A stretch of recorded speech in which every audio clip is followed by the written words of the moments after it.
राधे राधे, जय श्री कृष्णा। दोस्तों, आज हम बात करेंगे रामायण के अनुसार नारी गहने क्यों पहनती है। जनक सुता जग जनन जानकी, अतिशय प्रिय करुणा निधान की। ताके जुगपद कमल मनायऊं, जास कृपा निर्मल मति पायऊं। भावार्थ, राजा जनक की पुत्री, जगत की माता और करुणा निधान श्री रामचंद्र जी की प्रियतमा श्री जानकी जी के दोनों चरण कमलों को मैं मनाता हूँ, जिनकी कृपा से निर्मल बुद्धि पाऊं। भगवान राम ने धनुष तोड़ दिया था। सीता जी को 7 फेरे लेने के लिए सजाया जा रहा था, तो वो अपनी माँ से प्रश्न पूछ बैठी, माँ, इतना श्रृंगार क्यों? बेटी, विवाह के समय वधू का 16 श्रृंगार करना आवश्यक है, क्योंकि श्रृंगार वर या वधू के लिए नहीं किया जाता। ये तो आर्यवर्त की संस्कृति का अभिन्न अंग है। उनकी माता श्री ने उत्तर दिया। अर्थात सीता जी ने पुनः पूछा, इस मिस्सी का आर्यवर्त से क्या संबंध है? बेटी, मिस्सी धारण करने का अर्थ है कि आज से तुम्हें बहाना बनाना छोड़ना होगा। और मेहंदी का अर्थ, मेहंदी लगाने का अर्थ है कि जग में अपनी लाली तुम्हें बनाए रखनी होगी। और काजल से ये आंखें क्यों कर दी गई हैं? बेटी, काजल लगाने का अर्थ है कि सील का जल आंखों में सदैव धारण करना होगा अब से तुम्हें।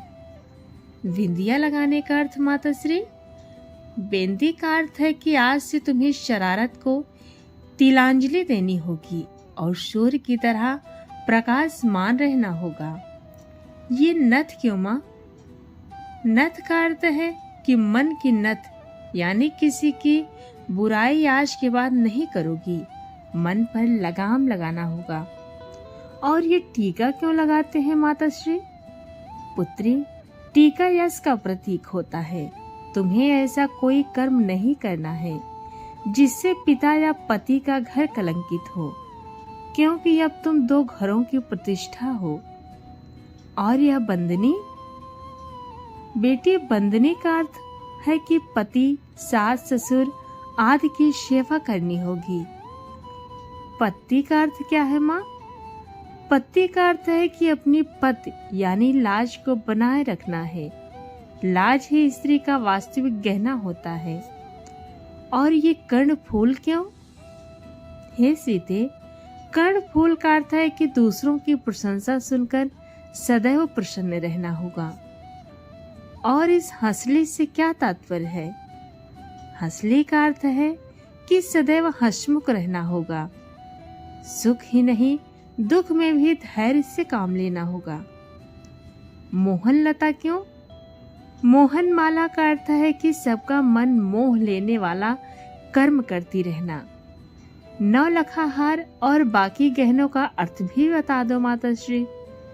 पुत्री, 9 लखा हार का अर्थ है कि पति से सदा हार स्वीकारना और सीखना।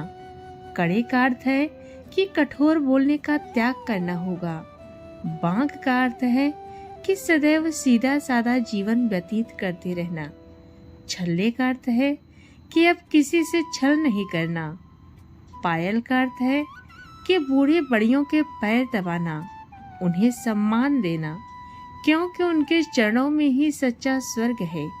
और अंगूठी का अर्थ है कि सदैव छोटों को आशीर्वाद देते रहना।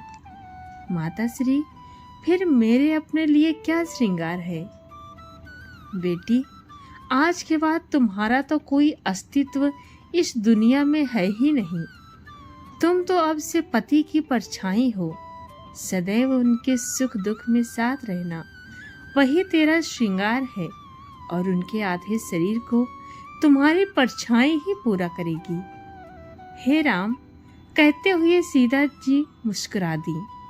कदाचित इसलिए कि विवाह के बाद पति का नाम भी मुख से नहीं ले सकेगी, क्योंकि अर्धांगिनी होने से कोई स्वयं अपना नाम लेगा तो क्या कहेंगे लोग।